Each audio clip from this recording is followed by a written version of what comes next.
Hello and welcome to Wildly Curious, a podcast that tells you everything you need to know about nature and probably more than you wanted to know. I'm Laura. And I'm Katy. And oh my gosh, is this going to be the episode? Here. It is here. So if you guys listened to our last full episode, we did dinosaurs just in general, which I'd been waiting so long to do. Why we waited so long, I don't know, to talk about them.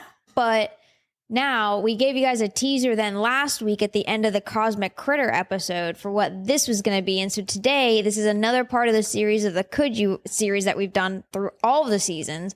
Yep. And it's Could You Train That?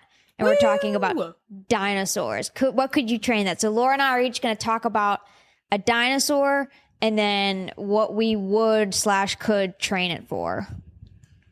Which it's going to be good. It's going to be good. I mean, the could use and the would use and whatever, like those are always ridiculous. Yeah, but this one in particular, I'm so excited for. However, they're always based in science, though, guys. They are. This is the best part of science, where if you take it just a little bit too far, of course, yeah, of course. But I will say, I've been texting Laura all week because I think I have 2 bits of nature news that I think freaking teasing me all week. Oh, you're not going to believe this, and then just won't tell me because you're not going to believe it. So I have two things that are updates to previous episodes that we've actually done. All right, for our nature news. So this first one is just a pure update. The second one is an update with clarification with nature news, with an extra update. So it's like layered. All right. So here's the first update. All right. This is the one that's not going to blow my mind as much? Or no, it is. I think it is. Not that this first one is just interesting. So in our Freshwater Freaks episode, we talked about how the Arapaima scales are essentially the same strength as reinforced steel. Yes. And we brought more than that. They were higher than that. Higher, right? yeah. And then we brought up, oh my gosh, how would you fillet a fish like that? Yes, we did. I got the answer. So I reached out to the gar guy himself, Dr. Solomon David of the University of Minnesota, for some answers. Nice. Follow him on social media. He's pretty much on everything. If you guys don't already, Dr. Solomon David. If you don't, he's a great guy. All the gar facts and all kinds of interesting things that you can think of. So we also talked about gar in that episode. Yeah, yep. So make sure you guys follow him. But he said, typically, you use a hatchet or a machete to fillet the fish. Well, duh. Right? So it's like you go to a family home barbecue and you have to machete. Yeah, machete your dinner. Yeah. So I thought that was funny because I was like, okay, cool. Because you can't use a knife, but you literally have to use like a hatchet or a machete to get through either a gar or Arapaima. Yeah. That's cool. So, and that's a legitimate answer to what we were wondering. So that's update 1. The second one, this is where it's cool. So let's go back to then our bioluminescence episode from last season. Yeah. All right. So I do think we need to clarify one thing first before I get into the nature news. So bioluminescence versus biofluorescence. Right, which we did kind of bring up for a second. For a split second. Bioluminescence is what primarily we talked about. And that's when the organism produces its own light through a chemical reaction or other various reaction. Fireflies, the deep sea anglerfish that we talked about. So it's light that is generated inside their bodies through chemical processes. Through a chemical process, yeah. And it doesn't need an external light source. That's kind of the whole point of it. Right. What we didn't talk much about, though, was the biofluorescence. All right. That's the other part of this. And it's when an organism absorbs light and then can re-emit it as a different color, essentially. Dude, if you are about to tell me... Wait. Just wait. Okay. Pause. So it needs an external light source like the sunlight or UV light to glow. And it's like scorpions, neon corals, some sharks, frogs, things like that. So many things biofluoresce. Yeah. However, this is where the nature news comes in a groundbreaking discovery recently, like literally last week.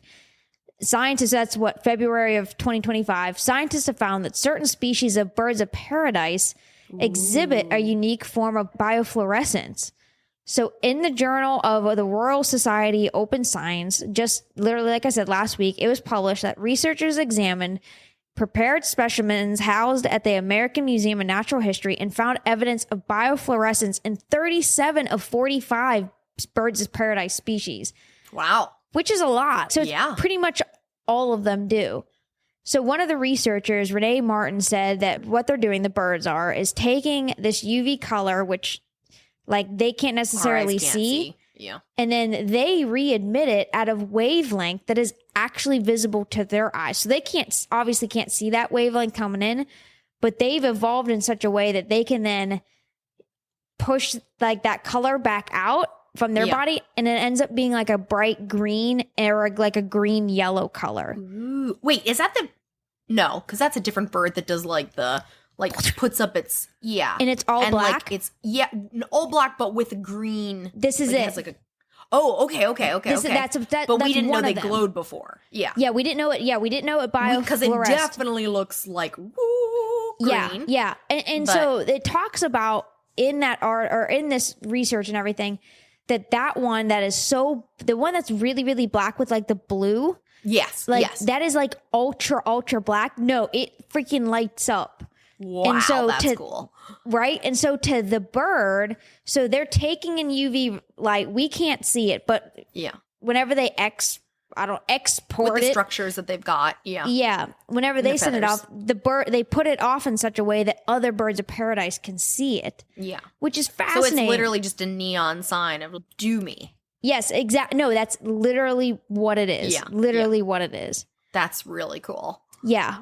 But here's where I'm like, gah! What? All right. So I bring all of this up because in that episode, I had made a comment. And while, yes, like it's really cool, nature news of birds of paradise glow and everything, in that episode, I said, and I made a comment of how much cooler bats would be if they glowed. They do. Yes, right? So they do. So a study recently came out in 2024, in early 2024, from the National University of Mexico and University of Texas, hook 'em, found that certain bat species, such as the Mexican free-tailed bat that we have here in Texas, exhibit biofluorescence. Dude, that's cool. When exposed to UV light, the bristly hairs on their toes emit a bright turquoise and blue glow. What? Yes, so this phenomenon was first observed by researchers using UV fluorescent powder to track bats, leading to the unexpected discovery of their glowing toe bristles. Toes. Just the toe bristles. So UV light is only done. So UV light only exists during the daytime, right? It's from the sun. So they're basically charging during the day while they're sleeping. Yes, their toes are charging essentially. They're facing towards the sun. Yes, essentially. Yeah, to where they come out at night and it's just like glowing toe hairs. Just toe hairs. Now I knew what's random. Right? Now I did know. So whenever you talk about bats, all right, especially here in the United States, we have the white-nosed bat syndrome. And I know that fungus has a biofluorescence. So you can go in with a UV light in caves.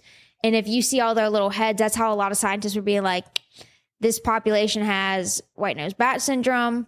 We need to either quarantine it off, whatever kind of thing. And so that, and then as again, they were tracking these bats, started putting UV powder on them. Then they were like, hang on a second. That's when they realized they're they already have built-in UV. That is crazy tech. Yep. Wait, but is it visible to the human eye? No. Again, it's one of those things that's only visible because a lot of the biofluorescence we can see, but not all of it. Yeah. But yeah, so this one, unfortunately not. And they don't know the exact purpose of the biofluorescence in bats. Baby. Twinkle toes. No, right? That's how they find a mate. That's also their new name. Twinkle toes. No more Mexican free-tailed bat. The twinkle toe bat. Yeah.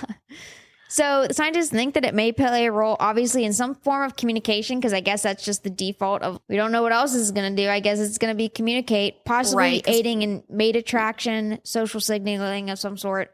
Who knows? So they're just like, well, I'm just imagining like them doing sign. Away. Yeah. But like they're doing sign with their little feet. Or like they're just flicking each other off, but it's visible to each other during the one buzzes by the other one too close and he's Yeah. Like Just one glowing toe. One glowing toe. One glowing toe. Just the toe bristles, too. That'd be so cute. Did I just get flicked off by a bat? Like, just... Yeah, you did. You need a UV light to see it, though, but you did. So anyway, that's why I was teasing Laura all week, because as soon as I saw the birds thing, and then the story that I was reading, it said something about in recently discovered bats. I was like, no, did I miss that? And so I started Googling. Yeah, sure enough, I missed it. Like, you're right, we know that some mammals, it doesn't surprise. I bet so much more does than we know. Oh, heck yeah. Yeah, that we just can't see. Because I thought you were going to tell me what I just found out is that squirrel skulls, specifically their bones, biofluoresce pink. Why? Don't know. So Pink. weird. Like, different than anything else we've ever, like, So squirrel bones a are dead pink. squirrel is cooler than a live squirrel? Kinda. It just depends on, like... Or does it just biofluorescence so much they just have this pink aura about them? yeah, from those bones. Just... Yeah. Yeah. They're just so razzed up. They're just glowing from the inside. The stress influences their bones. Yeah, right. Just... Oh, goodness. So anyway, yeah, you got a machete and arapaima, and then toe bristles. Twinkle toes. And twinkle toes bats. there. Yeah. That's some of the most exciting nature news I think I've had, except for aliens whenever they finally found out they were real. Except for aliens. Always going to go back. Aliens, guys. But I will say, twinkling bat toes, hands down, It's up there. the coolest thing. And again, I even said, bats would be so much cooler. Listen, guys, bats And are you're still like, one of my I knew it. favorite freaking animals, man. They're just so cool, and people hate them for no reason. So awesome. Now I've already gone down to Austin to see him coming out on the Congress Bridge this summer. Luke and I have so many reminders set up on my phone because the largest bat colony on the planet is here in Texas, and you can get Austin, tickets. Right? Yeah. Well, yeah, outside of the city of San Antonio, I think. Oh, okay. Yeah, San Antonio. And so my son and I, we're going to go down and see it this summer. Need UVE torches or whatever. Right? Like, right? A UV torch to be like, look at all their twinkling toes. I'm like, their twinkling toes are amazing. So yeah, bats just got way cooler. Now I keep talking about how I want a bat tattoo. Now I got to do it. You know how you can do the ink that you can see it under the black light? Yep. Totally adding that to their 100%. toes. I'm just gonna add little toe bristles, Twinkly toes, right? They And touch no us, be one, like, no one will freaking get it. I'll just be like, I mean, I don't go to clubs. But you go. I was just gonna say, here's what it would happen, and this is when people would find out. It's when Katy goes to laser bowling. Because I don't go to clubs. I'm 36. I don't go to laser. But you go to laser bowling with all Luke so and his friends in accurate. high school. Yeah. And like just glowing bat tattoo. Why does the bat's toe hair glow? Listen, kids, did you know? Let me that school they're- you right now. Yeah. Right. And then I throw a strike. Yeah. Boom! Just Yeah. coolest mom They're just- ever. Mom Yeah. out. Just done. Just I listen. If that happened, I would retire from being a It's the mom. height. I'd be yeah, like, yeah. you're You on your peaked. own forever now, kid. You I peaked. peaked right then. Like, that's it.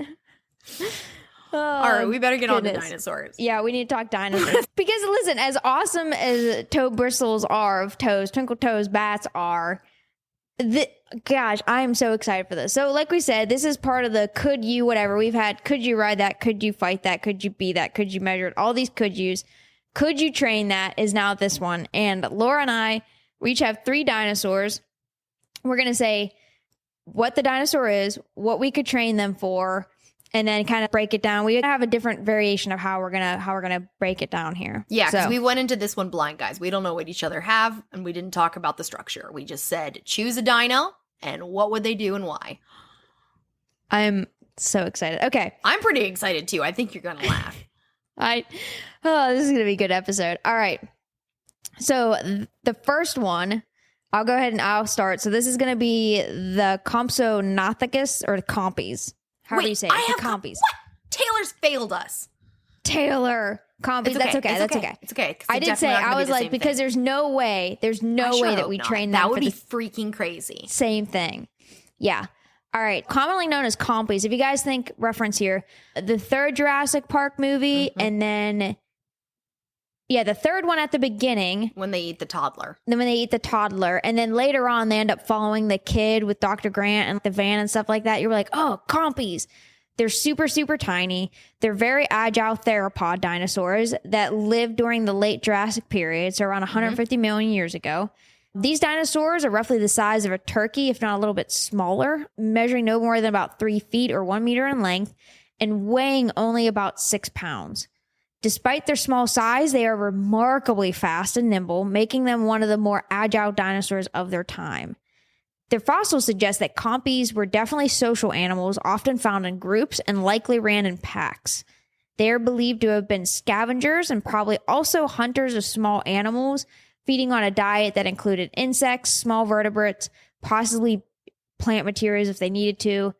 They had sharp teeth. However, even though they were sharp, they weren't specialized for tearing through large prey as some larger theropods. Yeah. Again, more so suited for catching and consuming smaller animals. Yeah, their their muzzles were really slender. They didn't have the jaw power. It's just sharp. But not strong. Yeah, which again points back to they were probably more scavengers than anything because it's already dead. Don't need much jaw strength to fight anything if it's dead. Compies were a member of the theropod group, like I said, which includes some of the other well-known dinosaurs such as the T-Rex, Velociraptor, and the such. While other theropods, compies had bipedal locomotion. Go back to our first dinosaur episode 2 weeks ago, and you'll hear a little bit more about that, meaning that they walked on 2 legs, which contributed to their speed and agility. Do you have any other natural history to add? I guess if you didn't see Jurassic Park and you don't have the opportunity to look up what they look like, Katy said like the size they were, the length is a little misleading because they're so much tail. Yeah. They're only a foot tall, but long because of that tail. And then, like Katy said, originally people thought they were probably only chicken size, but then they realized actually it's probably more like a turkey, so between 6 to 12 pounds. And they have a really long neck, which comes into play later for me, which it's very bendy and slender, and they have really tiny forearms, kind of picture the T-Rex, and really strong back legs. They're one of the smallest known dinosaurs ever. And I found that I didn't find the scavenger thing, actually. I found that they thought that they were probably most likely insect and lizard eaters. Oh, interesting. And they found, at first they weren't sure what this was, but in a fossil, they know they were carnivores, at least sometimes. Yeah, most of the time. Because they found a lizard skeleton inside the rib cage of one of the fossils, which was like a species they'd never even found before. So they found that inside the belly. They're so quick. Imagine like a bird, just snapping up stuff. Yeah, it is very very long, quick, right? And really long, like a crane. I just picture them very much like a crane. Yes, very much so. Okay, so what would I train them to do then? I would train and rent them out to Amazon for city urban delivery services. So. That'd be so cute. Wouldn't it be cute? So their training focus, I broke it down at the door. No, right? I mean, terrifying, but also I would keep them. You'd have to have some good insurance on your compies because I think people would just keep them. Right. Come on in. Yeah, get you. Yeah. All right, so training focus for them would be on their speed and navigation, following routes and identifying locations, and then teamwork for efficiencies. So how are we going to accomplish this task? 1, basic training and commands. All right, we're going to start with the basics here. So imagine trying to get a group of tiny, speedy dinosaurs to follow your commands in the middle of a bustling city. What could possibly go wrong other than everything? Because think of it, because you got to remember too, we said turkey. So again, think modern birds. It's not thick like a turkey. Slender. Yeah. Slender, yeah. Just tiny little ostriches. Yes. Ostriches the size of a turkey. Yes. So, of course, we'd use positive reinforcement to train our compies. Not gonna hurt them. Yeah, zap them. That's what they do so much. They have the little shock stick thing, like the cattle prodders. No, positive reinforcement, because that has been proven to work out better in the long term than negative reinforcement. Basically, we would send them to a compy camp for training. Compy camp! Okay, so remember we talked about in the Cosmic Critter episodes how they would take stray dogs and cats and then they would pick the best of the best. That would have to be the same situation because you would have to figure out like a guide dog program. Yes, exactly. Right? Only the best get to Only the the Amazon best. delivery. So it'd be go, stop, I actually drop. think you need to bypass the Amazon part. You're going to start your own fleet business. Yeah, right. DHL or whatever. You know what I mean? Somebody who's only involved in the shipping part or the delivery part. Yeah. I think you can branch away and then you don't have to share anything with them. Right? Yeah. Just take more profit for myself because it's freaking compies. That'd be amazing. You need to come up with a good slogan. Dude, as you're talking, I will find a slogan. That's what I was thinking. Yeah. So, the idea is simple, of course. For training, compies love food and compies love teamwork. So we give them a tasty treat every time they follow a command. Sit, hot dog. Like sit, here's a hot dog. Sit, here's a hot dog. I mean, pretty easy. The real trick, though, is harnessing those social instincts. Compies were pack animals, of what we're guessing. Think of it as a dino group project. Instead of barking at orders at them like a drill sergeant, we'd have to make it a cooperative effort, because if you think about if you're training anything that works in groups, it's very much training the pack. Well, plus your business will be very limited to the size of packages if they can't work together. Right? No, exactly. Because a 6-pound animal, that's half the size of my cat. Yeah, that's half the size of my So, like, I don't know what size boxes they're going to be sending. Right? Do you have it figured out? What's the harness situation? Like, how are they? Oh, hold on. Okay. Yeah, we're getting there. Good. So the second step, after we do basic commands with them, we pick out the best ones that we're like, all right, these guys are the ones that are going to work out best so far. We're going to have to then map out the routes and then start getting them used to, like, again, think of a driving test. You know what I mean? Yeah. Again, Camp Compy Part 2 would be like miniature city. We'll have everything set up. You've got them all on leads, like a dog walker. Right. You know, like you do this, take them on the route. Right. Get them going. We'll outfit the compies with tiny headsets that would provide real-time video feedback. And then those cat collars that they have, you know what I mean? Like the little camera. Exactly. Ones. Because that way we could see, but then we could also communicate. Proof of delivery. Yeah, but we could also communicate with them for signals to be like, no, drop that child. Don't eat his leg. You know, things like that. That we'd have to the insurance on your business, my gosh. You'd have to be paying so much money in insurance. Yeah, I know. I'll start a delivery business. Yeah, with bobcats. You know what I mean? Like, if people, you could, the liability insurance. Right. And compies, like bobcats, for the most part, want to stay away from people. Yeah. Compies have actively, at least in movie portrayals, they have actively sought to eat things, small children, dogs, things like that. So anyway, well, it's like if you guys have ever seen, like a flock of chickens attacking something, it's terrifying. Right? No, it really is. It really is. I mean, it's not as bad as Canadian geese, but I mean, birds are birds. So once they've mastered the basics, we'd move into real world city streets. With their headsets, compies are essentially their own navigators, equipped to avoid traffic, hopefully dodge pedestrians, and go ahead and do their delivery route. The third part then would have to be training them for that collective group and making sure that they understand the collective. So let's say if you have a string of 10 compies, you know what I mean? And by compy 2, the delivery is already made. Everybody's going to get a treat. So really, the 10th compy probably, makes out more than anybody because they're probably not going to have to do much, but they're going to get a treat every time. But again, it's like cooperative effort. As far as the packages go, it would either need to be by mouth or by harness because they would have to be smaller packages. But think of it as like an urban delivery. I was just thinking like an Iditarod situation where you've got a pack of compies all hooked up to a sledge and they're running. Just pulling it. Pulling a big box. That'd be so cute. Just running really fast. Right? Yeah, so maybe that's it. Maybe because I was thinking more of, you think of a big city and you think of people on bikes, like, you know what I mean, that are doing I'm not thinking anything envelopes. too big, because in New York City, it's not like you're going to deliver a giant A package to somebody's apartment. A couch, right? Yeah. But you know, you could go bigger if they had a sledge, if you like a skateboard, you know.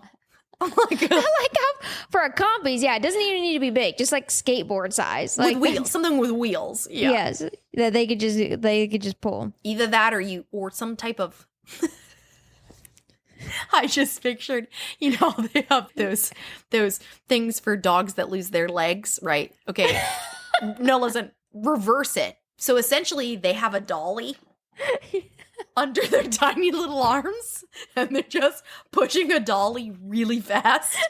It'd be so cute, like a little teeny one, like a foot tall, but helps because their legs are just like work smarter, not harder. They're not hurting their little bodies or their backs. They're pushing a dolly. They're pushing a dolly. And they don't even have to hold it because it's a rig, right? Like it's hooked over to their, you know. But it's going to look like they're pushing it because it's way funnier. They're just compies running through the whole thing. So as far as logistics then go, running this urban delivery service, besides the high insurance premiums on all of this. I was going to say, like, why? I'm just trying to think of the benefits here of why a compy and not. Because they're small. On gas? Is it because they are small? Because you figure you can traffic. Yeah, cut through traffic, cut through pedestrians, jump over. I mean, they're very agile. They could jump up high. You know what I mean? Go under chain go link. Up someone's fire escape. Like at the window, and then done. Or go under chain link fences. The possibilities of something that tiny, would be super duper fast. What it also reminds me of is Robin Hood Men in Tights. They had the fennec fox messages. They had it was a tiny little fennec fox. It was fox messengers. Same thing. Same situation. Yes. Basically, you could literally just retrofit the postal service to be compies, and it'd probably be faster. 100%. I guarantee it. Guaranteed. Yeah, I guarantee you it would be faster with compies. Again, minus you'd have to make sure that they would be fed enough to not nibble on a toddler's leg as they're running through the city. But stuff like a rat that they find and get poisoned or something. Or a dog. Or all the stray cats. That's a little big. Yeah. Stray cats. The only challenges that I would really see, again, other than the urban hazards of trying to avoid hazards like open manhole covers, aggressive street dogs, and other urban obstacles, would be weather. So, you know what I mean? Because if it's maybe not New York City, maybe someplace like LA. Yeah. Where it's more predictable weather. I'm so excited to continue on your train because since I have them too. Yeah, that's pretty much it. Was just making sure that it's compy delivery service. So that was my first dinosaur Crigi train. That would be compies for an urban delivery service. All right. This is so perfect because although we have the same dinosaur, it's not raining on my parade because like Katy and I always do, our best ideas come through collaboration. And I am quick on your heels of what's going to happen to all your failed compies from your program. They're going to come to me because I'm going to have compy critter control. Oh my gosh. Because it's a pest control service. Yes. For the compies who don't listen to directions well, but are more in tune with their instincts, which is just elimination. Yeah, that's right. So all I need to do is train for recall. What I want is pest control. I would have a small pack that you could hire for large-scale pest control jobs in an urban setting. So I'm just the other half of the business. They would be trained to kill, but not necessarily eat what they find because I'd be slightly worried about chemicals and stuff like that. Well, and they get so full so fast. Right. I just need them. So it's basically the same concept as a rat terrier that they had back in the day. They would send in the dogs. The dogs would catch the rats and you'd get paid. So same thing. My little compies are going into apartment buildings, old condemned warehouses. buildings. Yeah. And they're perfect for this for two reasons. Their speed and their agility. So the agility is obvious. They're bendable, slinky. Like Katy was saying, they can get in places because of their size. But I just wanted to talk about their speed a little bit too. They found that, like a lot of the theropods, that compies had mostly hollow bones, so they're very light. Their overall shape, long tail, which acted as a counterbalance, basically is leading scientists to believe that they were the fastest dinosaur. Yeah. Estimates range that they ran from 25 to 40 miles per hour, which just in some context, an ostrich can run at 35 and they're the fastest. So okay, again though, imagine in your situation, or mine, imagine that package or going to get those rats at 40 miles an hour. But like zigzagging through people and stuff like, dude, it'd be so efficient. Well, and just go in, clear the building, done. And their neck is long and flexible, which is perfect to get in all the hidey holes that rats would be trying to find. And they're perfect for sneaking in. And they have really long legs in relation to their body with 3 toes, very much like an ostrich. So clearly their body was made for running. But because of that small head with their really sharp teeth, it's like scientists said, they think that they just ate bugs and small vertebrates, which is fine. Because like I said, I don't need them to devour. Yes. Right? I just need them to grab that rat by the back of the neck, shake it to break its neck, and then continue on. Okay. I just need you guys to break its neck. And then you can move on. Or bring it back. Well, okay, I guess I would have to train, recall. Kill it, bring it back, because I need to collect the carcasses. Otherwise, people are not going to be pleased with that. But imagine we come in, clear it, and leave the bodies. Imagine that job, though. You just have to sit on the floor with a garbage bag. You probably sit there, scroll on your phone. I would be. And then just be like, all right, cool. And then just drop it, drop it, and then just drop it in the bag. And then I would give it, if I don't see a compy after 20 minutes, I blow a whistle. Job done. We're clear. We're clearing. We bring them back. Dunzo. So, compy critter control. There for all your failed. Yours needs to be a little bit more heavily trained. Yeah. Mine are just go kill it and come bring it back. Yeah. I wonder. They're just and I think it would be a better pest control service than something like a dog or a cat because of the speed and agility here. Oh yeah. They'd just be able to function in a building like that better than a dog and a cat. Mm-hmm. So I was just looking this up too because I was like, all right, how would they find them? Paleontologists and scientists believe that compies actually had a relatively good sense of smell, especially compared to other dinosaurs, as evidenced by the size of the olfactory bulb in the brain, which is responsible for processing scent. So that would be like... Yeah, because they're saying they think T-Rexes actually had an amazing sense of smell, which would make sense if their eyesight wasn't all that well. Right, and if they are scavengers, they're smelling for dead stuff. Exactly. And so that would be... Rats. So the compies kind of the same thing. Compared to their size, it actually shows that part of their brain is decently developed. So yeah, sense of smell, find it. Like you said, just snap its neck and bring it back. Alrighty. My next one... I'm going to talk about the pterosaurs or the pterodactyls. Okay. Not a dino. Not a dinosaur. Correct. No, correct. It's fine. But just from our last episode. It is. Dino, not a dino. Drink. But I did want to talk about these ones because I was like, perfect. Totally. All right. So pterodactyls, pterosaurs, commonly known as pterodactyls, like I said, were flying reptiles during the Mesozoic era alongside dinosaurs, with wingspans ranging from the size of a small bird to the massive, how do you say that? Cachalocodus? I don't know. They're huge. Oh, the Quetzalcoatlus or whatever that is? Yeah. That thing was huge. They're a wingspan of 33 feet or 10 meters. Nope. Which is insane. Nope. Pterosaurs, yeah, they were definitely the airborne giants of the time. Again, that's a reptile. That's I literally cannot. I would have a heart attack if I saw something huge like reptile. That. That's so big. Their beak was almost that long too. It was huge. Yes. Just spear you and right. No, it's too bird-like. So despite often being confused with dinosaurs, like we said, they are close relatives, but definitely not a dinosaur. Pterosaurs had bat-like wings formed by a membrane of skin stretched between their elongated forefingers and the body.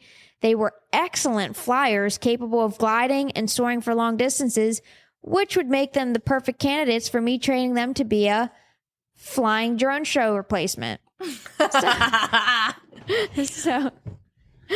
So wait, did they fly at night? They are now.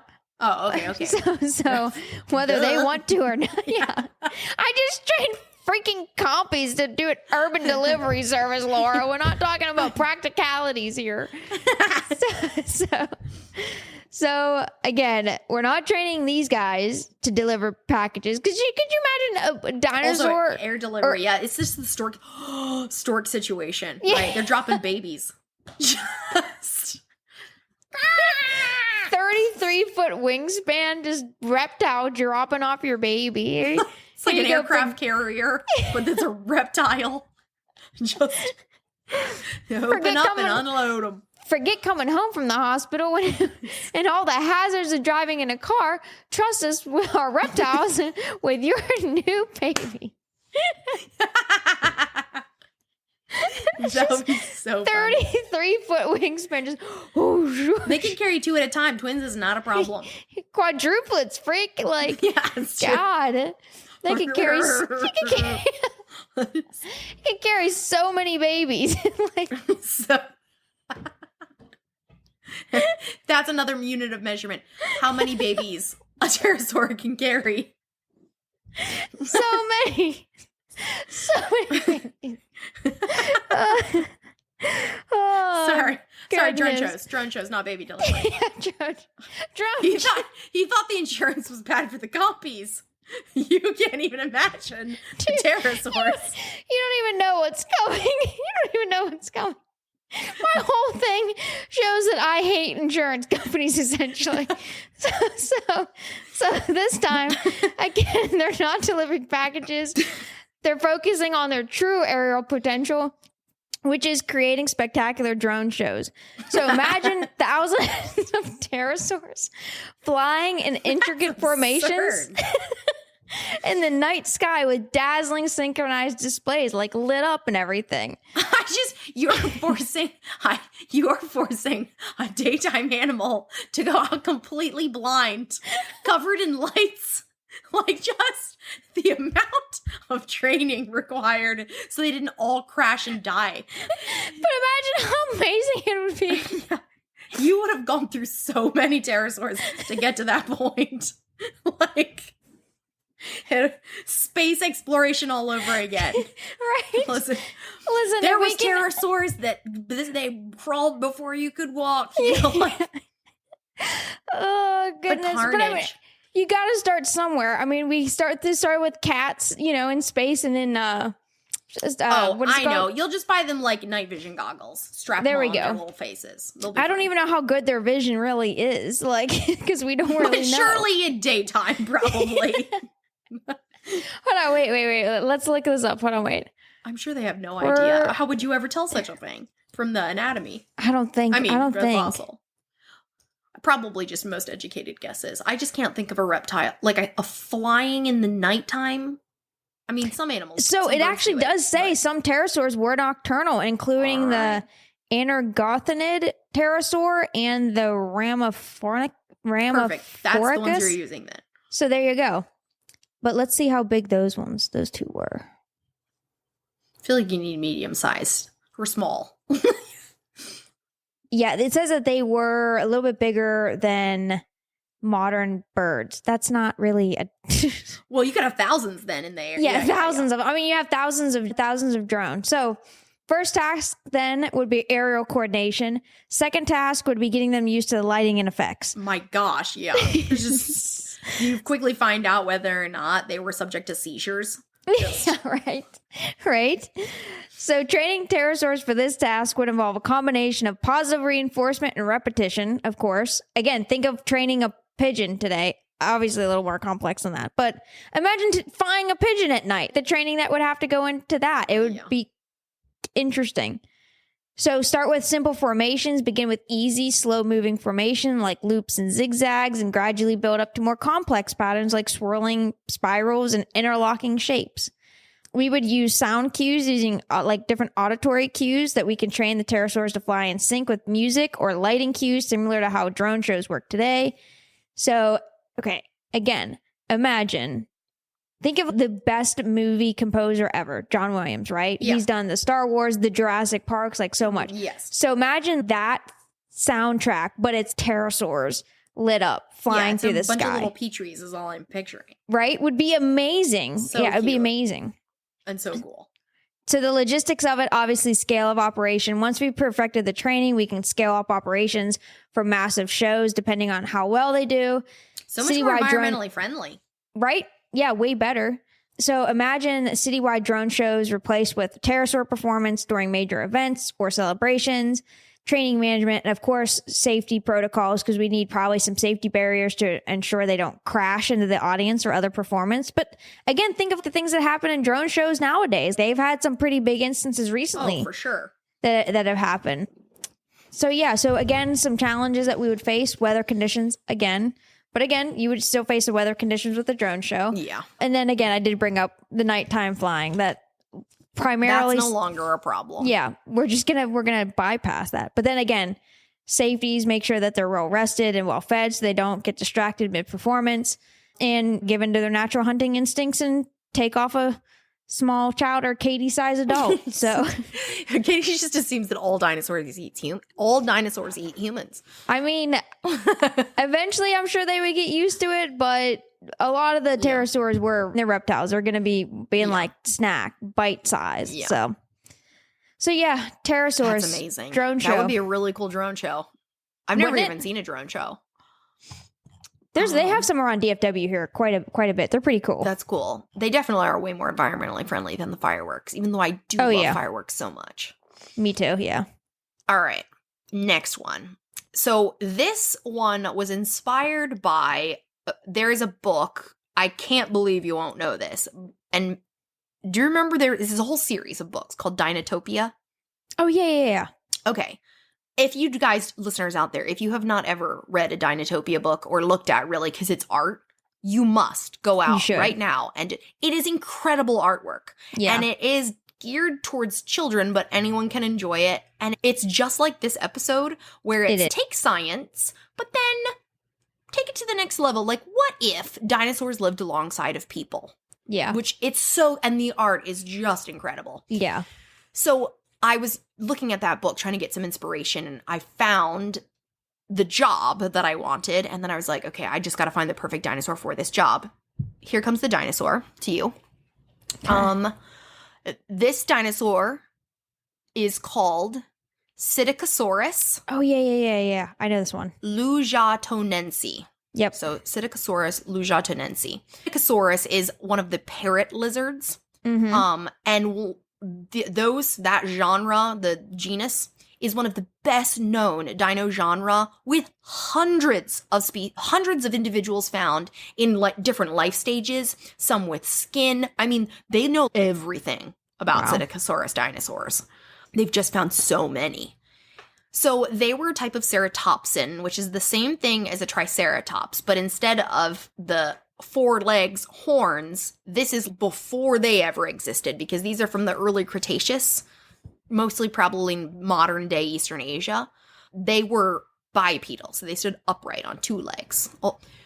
So they were beaked, which is what makes all ceratopsins. They have that, and it literally, they're called a parrot lizard because their face looks like a parrot, right? It's got a beak, and it's also like a squat, compact head. Yes. Their head is wider than they are long. So it's just square. They look like they have square heads. Yeah, it really does, yeah.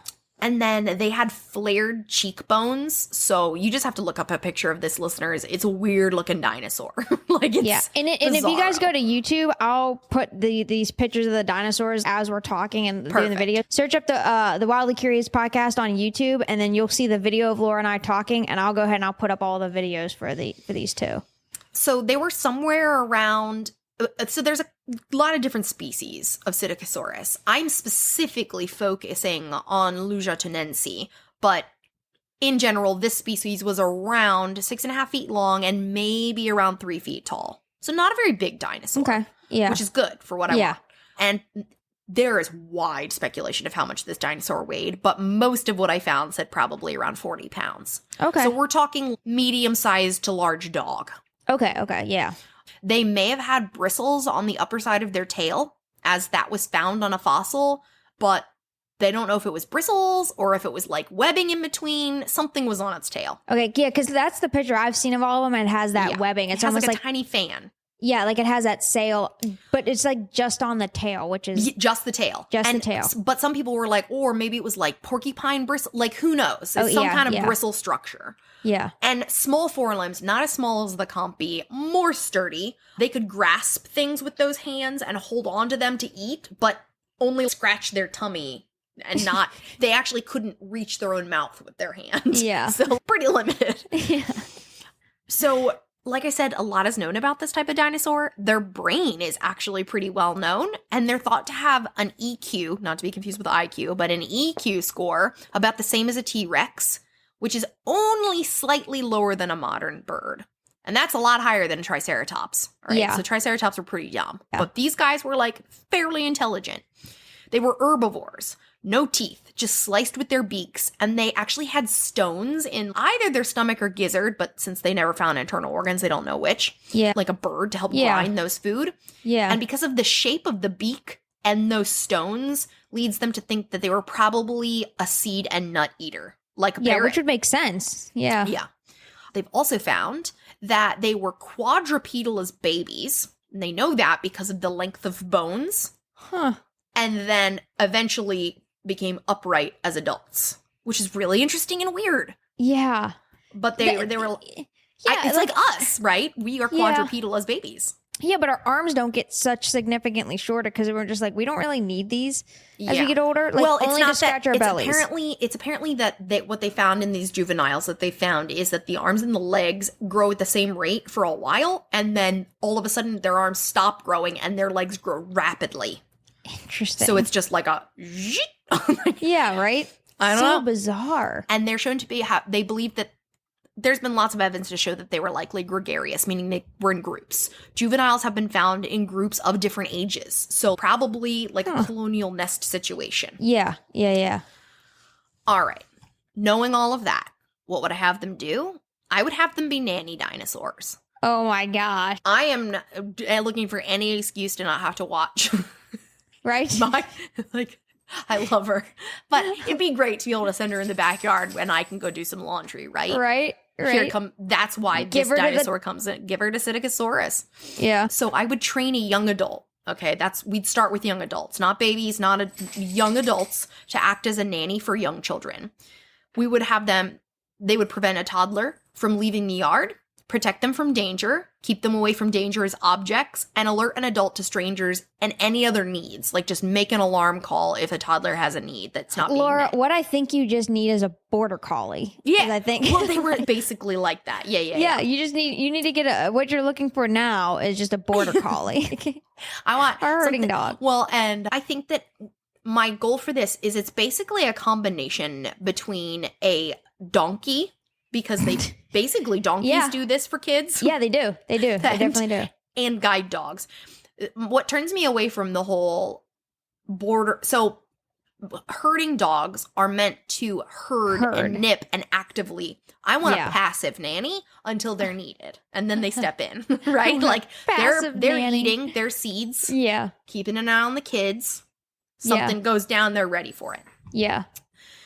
So why did I choose this dinosaur above all others? 2 reasons.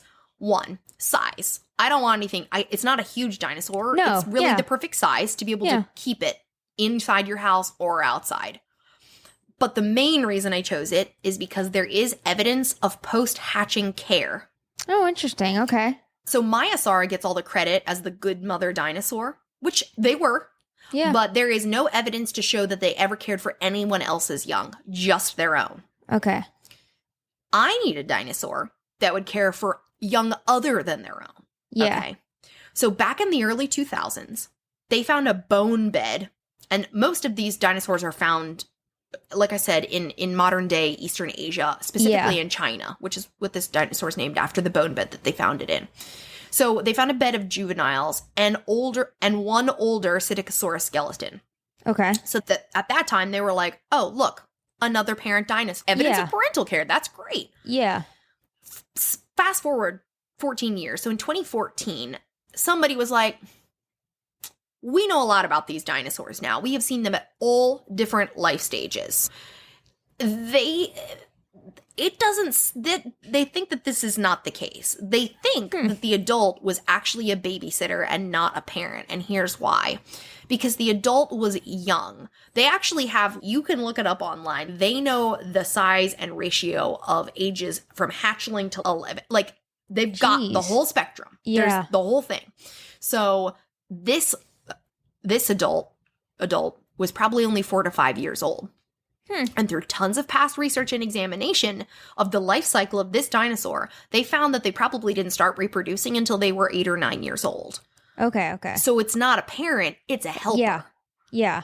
An older sibling, a cousin, something. So the neighborhood babysitter. The neighborhood babysitter, right? Yeah. So perfect. I will hire that Right. dino. So it's that way there's not just the instinct to care for what's mine. So as this young adult ages, it's not, oh, well, this isn't my baby. Like, it's just the group. And bring your kids, friends over. Like, this is a group nanny, right? We can have the whole neighborhood being watched or whatever. Have a little co-op with your nanny dinosaur. And they're seed eaters, so unlike all of mine, they're not going to attack the children. Yeah, your kid is not at risk from such a thing. And unless they're a seed. Right. Fun fact about this dinosaur too, this really doesn't have much to do other than maybe it would try and protect them. These dinosaurs are one of the only or early, there's very few evidence that mammals and dinosaurs ever really interacted that much. Yeah. They found the most perfect skeleton of this specific dinosaur being preyed on by an early mammal. And I'm talking, the skeleton is so cool. The hand of the mammal is wrapped around the forearm and its teeth are embedded in a cheekbone or something. Jeez. It is locked forever in Mortal Kombat. Yeah. And the reason why they know all of this stuff is so perfect is because you have to look this up. It's on PBS. This is considered dinosaur Pompeii because some sort of volcanic eruption happened and froze everything. It's not just this species. Crazy. All the dinosaurs in the area, some are like sleeping, like they just dead-zo. Yeah, we'll put some links up for you guys on Patreon so that you guys can see some more info. And this is the only Psittacosaurus, so they specifically found that Lujatanense one doing the babysitting care. So that's why I chose that specific Psittacosaurus. Yeah. So yeah, nanny baby, hire it. That's so cool. That's so cool. I know. I loved researching this episode so much because me too. So it was fun. Much. Even though I went through the ridiculous route, I had a lot of fun because you need researching. The science to back it up. Yes. Alrighty. So my last dinosaur that I have is, of course, my favorite, the Deinonychus, which is the real Velociraptor. So if I said there are Velociraptors, but not the ones we picture. No. So I said this in the last episode too, is that if you're thinking of Jurassic Park, those what they call Velociraptors are actually the Deinonychus. It's just, I don't know, a Velociraptor sounds cooler. Velociraptors are way smaller, turkey size. They look about the same. They're feathered and stuff, so are Deinonychus, but think of it as Velociraptors are smaller. Deinonychus, though, are what you're picturing the Velociraptor, but they're covered in feathers and stuff. All right. So the Deinonychus is often thought as, like I said, the real-life Velociraptor, the fearsome predator from Jurassic Park, though it was larger, faster, and more capable than its movie counterpart. In real life, the Velociraptor, like I said, is about the size of a turkey. This agile bipedal carnivore lived during the early Cretaceous period, about 115 to 108 million years ago, and grew to about 10 feet in length and weighed about 165 pounds. So pretty big. Yeah, pretty big. It was a powerful predator known for its sickle-shaped claw on its second toe, which it used to slash and capture prey. AKA cassowary of today. Yeah. Except that at least they're not actively going out trying to slaughter people. You were right. Yeah, where these ones probably would. The Deinonychus was a highly intelligent and social predator, likely hunting in packs, much like modern-day wolves or lions. Unlike solitary reptiles, it used teamwork to bring down larger prey, making it one of the most advanced hunters of its time. I imagine that there are a lot actually like painted dogs, right? Because their painted dogs are so smart. Yes. And the way they hunt together. Yeah, very, very smart. But they also showed to use teamwork to bring down the larger prey. They did have a keen sense of vision, powerful sense of smell, and an agile body. The Deinonychus was capable of running at fast speeds, making it pretty much one of the biggest predators that could quickly track and capture prey. Dude, if I hope I know where you're going. Okay, I'll die if I do.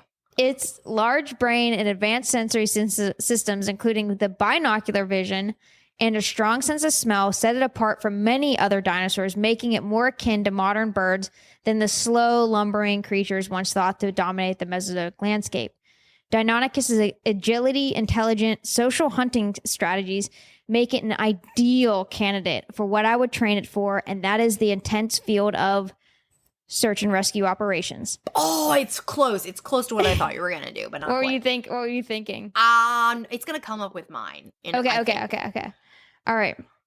So we were trying the Deinonychus for search and rescue efforts in challenging environments. Heck yes. Given their speed, agility, and keen sense of coordination, these dinosaurs could become the go-to creatures for search and rescue operations in disaster zones, earthquake rubble, forest fires, mountain rescues, you name it. Here's the plan.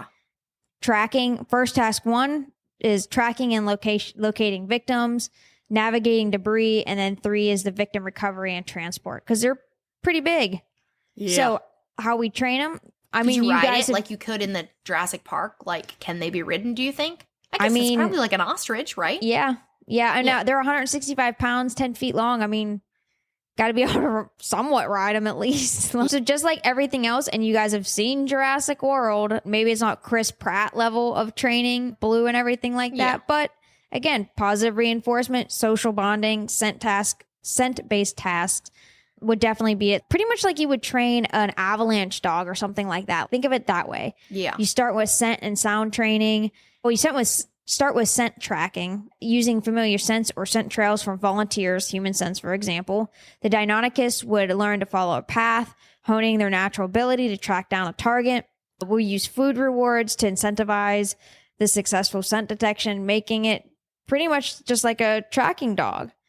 So the agility and obstacle navigations, Deinonychus were highly agile, and so we'd focus on their ability to maneuver through obstacles. Right. I think that's what make them different than search and rescue dogs, right? These guys could jump much higher, I'm assuming. Oh my gosh. I'm imagining them like going over rubble, like water, like it's just no problem. Yeah, just no issues whatsoever. And you think of their size, and it's not that dogs are fragile, but compared to Deinonychus, dogs are fragile. You know what I mean? They're still part of that greater reptile group. They're dinosaurs, but they're still greater of a better reptile group. You think of crocodiles, alligators. How many times have you guys seen a video and half of a crocodile's jaw is just missing and they're just trudging on like it's nothing? So they're very, very, very hardy.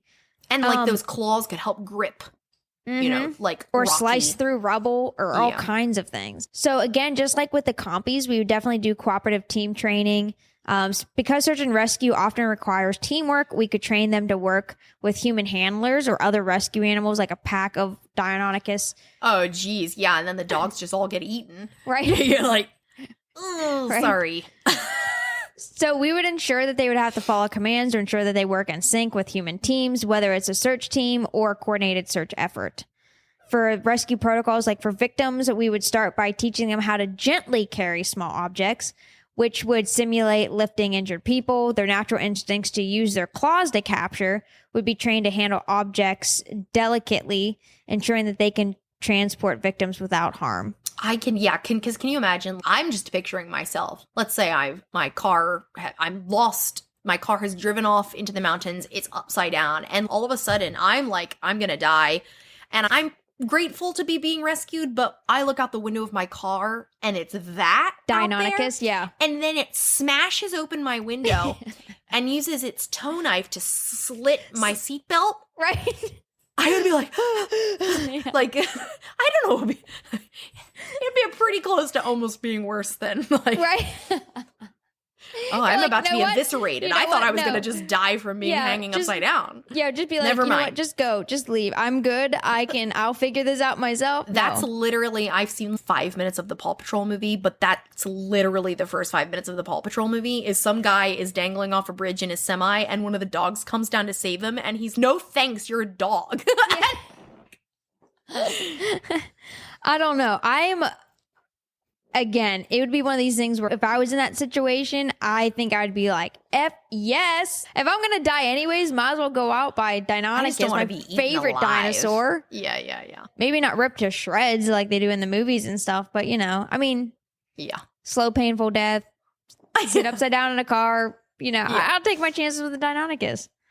But the scale of the Deinonychus, they're powered for the at the scale of the operations, let's talk about that for a second. So the Deinonychus powered search and rescue fleet, I think, would be extraordinary because they show that how intelligent that they are.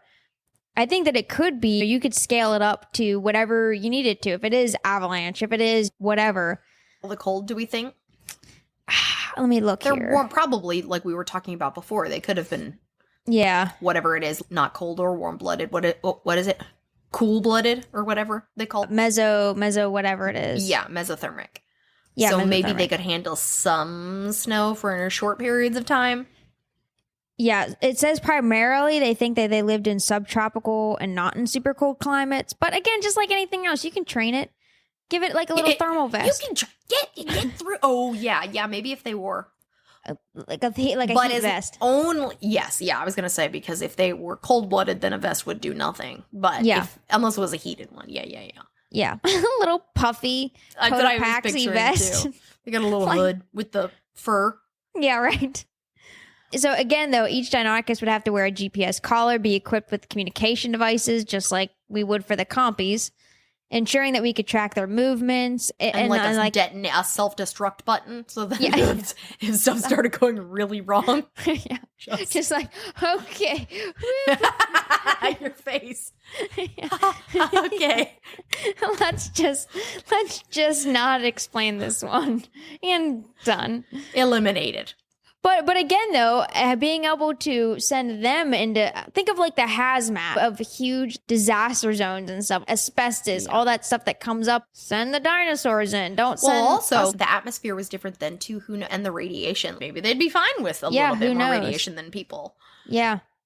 So the other things to consider, obviously, but they would use all their senses, incredibly smart, agile, like I said, safety protocols. While Deinonychus were skilled, they need to be kept safe too. This was another one, like the compies, we'd need to make sure that they remained well rested and properly fed so that they could recover people and not recover bodies and enjoy them. Obviously, some of the challenges navigating the hazardous terrain, even though they could move safely and they are very agile, we'd still have to be careful in extreme conditions like avalanche and stuff like that. But again, I'm pretty confident with proper training we could do it. So anyway, Deinonychus, search and rescue team. That's my third one. All right. It's not crazy similar, but it's kind of similar-ish. Okay, so my dinosaur is called Borealopelta. I'm going to send it to you now. Okay. There's my beast. There's my beast. Yeah. So Borealopelta, meaning northern shield, like boreal, Canada, and then pelta for shield. This is such a cool dinosaur. I've been talking about this like all week to people. It was discovered in 2011, so it's a very recent dinosaur. Yeah. In Alberta, Canada, in an oil sands mine. So they were not expecting to find this dinosaur in sand because that would indicate the ocean, right? Yeah. So they found other dinosaurs here. They were like, oh, it's probably a plesiosaur. Nope. This one probably washed it. This was like a shallow sea, so it's probably a situation where it washed out after death. Or washed out and then drowned. Oh, good. One of the two. But the coolest part of this dinosaur is that it is the best preserved dinosaur of its size ever found. It is 3-dimensional with soft tissue. Jeez. Yeah. The chances of this happening, if you guys have to go back to our fossil episode, this is like a 1 in a billion chance. Yeah. Okay, because... Yeah, dang. And it's not a mummy, because actually sometimes mummified things are less... Because they're so shriveled and shrunken, it's hard to tell things. This is 3D fossil. Yeah, showing soft tissue. That's crazy. This guy lived in the early Cretaceous period in what's now Canada, in North America. It is a notosaurid ankylosaur. So ankylosaur, most people know, it's the dinosaurs that are the armored dinosaurs. Yep. Typically, when people think of ankylosaur, though, they think of something with a mace tail. The notosaurids are ones that did not have that. That's what I was going to say. Yeah, this one doesn't have anything It's just a long, flexible tail. Yeah. But what did this thing look like for us listeners, or you listeners? It was 18 feet long, so it's a big dinosaur. And it weighed 1.3 metric tons, which is 2,866 pounds, which is about the size of a modern day bison or female hippo. Much longer than those animals, but short and just beefy. Beefier, stockier. Like a lot more like a bison, but stretched out and short. Okay. Short, thick arms and legs, narrow muzzle. Modern animals that have that type of narrow muzzle are called selective feeders, meaning that they eat very specific foods, which we'll come back to that. It had 3 bands of 6 spines running down its back, and it was covered in plates of armor called osteoderms. And it had, you'll see in the picture if you look up, it had these giant spines coming out of its shoulders. They're not bone, it's a spine, like the horns of a bull, but from its shoulder area. Yeah. From what they found, like I said, this dinosaur is so perfectly intact. They pretty positive it was reddish brown in color with counter shading. That's counter crazy. shading is a type of camouflage. It's dark on top, light on bottom. Camouflage indicates predation, which they have never been sure if this armor and spikes on dinosaurs, maybe that's just a display thing. For courtship and communication. No, camouflage is predator. So this is armor is defensive, probably. Yeah. To at least some degree. Because this animal's running around with some very large predators. And it was an herbivore. This dinosaur. You know how every once in a while I'm like, wow, we don't know anything as scientists about certain things. Like our own bodies. Human bodies are a mystery to us still. Yeah. But then you come upon, we know literally everything about this niche topic. They opened up the stomach area. They found the stomach area of this dinosaur. And it contained ferns that were halfway through their growing season. So they knew that this dinosaur had eaten ferns within 1 to 2 hours before death during the summertime. Jeez. And there was charcoal bits in there. So it also showed that the area had recently been burned. They knew its last meal. And because of that narrow muzzle, selective feeder, so picture cow, wide, eat anything. Deer, narrow, they choose what they want. They think that this guy might have been very selectively eating ferns. It's a fern eater. Yeah. And it was, so just sense. Like so specific. Yeah. Oh, by the way, this is also the only one of this species ever found. This is the one and only. Really? Borealopelta. Yeah, Borealopelta. Interesting. Okay, so what would I train it to do? After talking with a friend, I feel like I have dual purposes. It's basically the same thing, but for 2 different organizations. This dinosaur can either be hold on, make sure I'm going to get my acronyms right. It's either going to be a PAD or a BHD, okay? PAD for police assisting dinosaur or BHD for bounty hunting dinosaur. Okay, which is where I thought you were going to go with the Deinonychus. Yeah, the Deinonychus. Because my gosh, a Deinonychus would be a really good bounty hunter dinosaur. It could search out people, snag them, hunt them down. Right, that's what I'm saying. Yeah, so really, I choose to use my powers for good rather than evil on this one. Although I'd probably make more money as a bounty hunter. So for the most part, though, we're going to say it's probably a PAD, the police assisting dinosaur. This behemoth would be trained to assist police during various operations.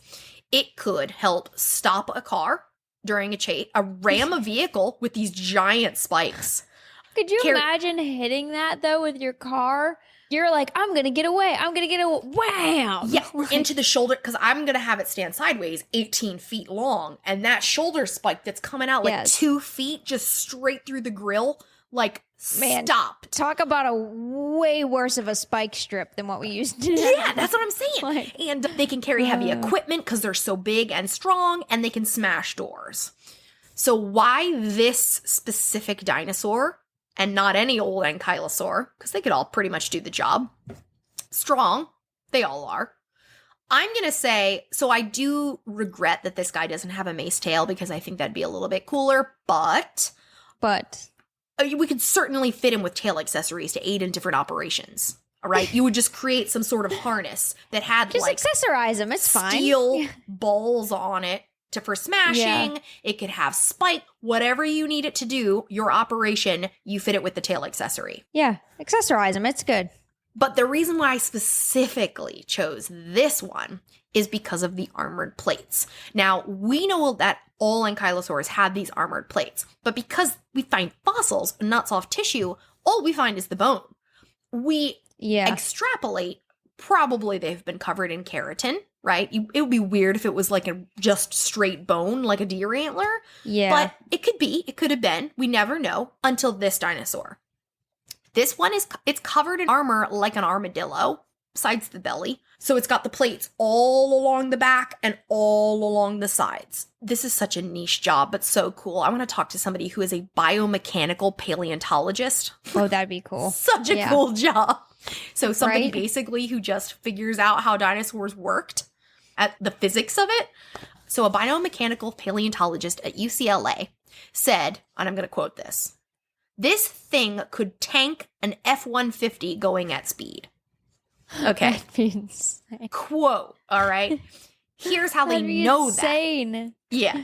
This was the first ankylosaur to show keratinized bony plates, and it was just, like I said, assumed before that. They actually found that the keratin, which is the stuff your fingernails are made out of, and what covers turtle shells, was 6.3 inches in some spots, which is way deeper than they thought it would be. Like, it's not just like a little bit, it's a lot.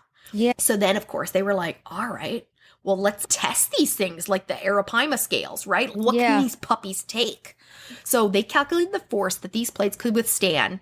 They tested that with the models that they have, and they found that they could take 125,000 joules of energy per square meter, which doesn't mean much to most of us, but that is about the same as a high-speed car crash. Yes. So literally, insane. That's why he said it could stop an F-150 car, a spike strip, a living spike strip to end high-speed car chases, and they'd be totally fine. Yeah. So the keratin does help distribute some of the force and is more flexible than bone. So it's not just going to crack on impact. It's going to bend and bow a little bit. Yeah. Plus, dang, those areas get damaged, and keratin, you're like your fingernails or a turtle shell, it just flakes off. So damage, oh well, wait a few months, it'll be totally fine again. Good as new. Yeah, right. Basically, like a new paint job. Yeah, some R&R and he's good. Back on the job. Buff out his plates a little bit. And this totally makes sense because this guy lived at the same time in the same area of the world is Acrocanthosaurus, which was one of the largest theropods ever. So bigger than a giant T-Rex. Yeah. And so these plates seem to be able to have withstood the bite of such a large animal like that. Crazy, yeah. So they were like, whatever. Yeah. And not just that, because maybe it was just for that. Maybe the plates were so big to defeat the bite force. But also, they really think that it was probably also made to withstand the fighting between males. Because that sort of impact, the impact of a high-speed car crash, right? That's not what's happening when a jaw is biting you. Right. That's when something slams into you. So we're just picturing these two tanks just ramming. And they don't have tails, so they got to be doing it with their bodies. Yeah. Just smashing into each other in the Canadian wilderness of the Cretaceous. Just badass. Yeah. So yeah, that's my PAD. Could also help the bounty hunters. You need to stop a vehicle, stop it. You need to just have them lean against the door of a house. Whatever you need. They're here to help in operations. Just lean right there. You're good. Just Or they also, their tail is not going to inflict as much damage as something like a mace tail, but it's also not going to do nothing either. Yeah. Right? A tail like that is still like, woof. Yeah. Good night. I was so excited about that dinosaur. I just thought it was so cool how much we know about it. So much specifics. Yeah. That is awesome. That's a good one. All right, guys. That is our Could You Train That episode. I feel pretty confident in our ability to do this. I'm ready to go into the compy business with you. Yes, right? We'll go halvesies. Compy If they bring them back, I don't want them to, but if they do, we're ready. We got our business plan all ready to go. Right? Just move to a city together. Right? You'll take the delivery service and I'll do the pest control. We are on it. So if anybody would like to be employees, can't take applications It'll be a blast, I bet. Dude, it would be so much fun. Because I'm literally just imagining they have the personalities of cats. Yeah. You know, a little bit twitchy, maybe a little bit sassy, but also probably really chin scratches. Yeah. Yeah. Gimme. Yeah. Yeah. I just have a little compy curled up on my lap with its little head. That sounds great. It does. Minus probably the nibbling if it got hungry or anything like that. Oh, those needle teeth. Yeah, right. All right, guys. Well, make sure you go check us out on YouTube. Like I said, just search the Wildly Curious podcast. You'll see this video with the dinosaurs on it, plus several of our other videos for this season and some for the last one. Also, make sure you go over and support us on Patreon so we can keep bringing you this content. And next week, we have another Cosmic Critter episode. And then we will continue Katie's, with... right? It's yours? Yeah, it's mine. Yeah, so I talk about my next one. So make sure you listen next week. Go check us out on Patreon, on YouTube to support us. And if anybody wants to reach out and tell us, do you have a dinosaur that you're like, yeah, that's the one, I'm going to train it to do that? Because I was trying to crowdsource this to see what people said. Yeah. And there have been children's books written about this. A lot of people have imagined dinosaurs as helping firefighters with those long necks. You know? Yeah, I imagine or like so. being living cranes. Yeah. I got the suggestion of course, velociraptors being taken into battle. And I was like, no, that's too easy and stupid. But yeah, tell us if you've got... turkey size, so come on, guys. Wrong dino. Yeah. But yeah, let us know if you've got a cool one. I'd love to hear some different ones. Yeah, and at least if you're listening to the podcast, you can. There's that link that says send us a text, and it's anonymous, and so you can just hit that and then just send us a text, and it'll send us your ideas right away. We won't know who it is. Yeah, or if you're listening on Good Pods, you can chime in and let us know comment on there too. Yep. All right, guys. Well, thank you for listening to our antics once again, as always, and we will talk to you guys next week. Bye, everybody.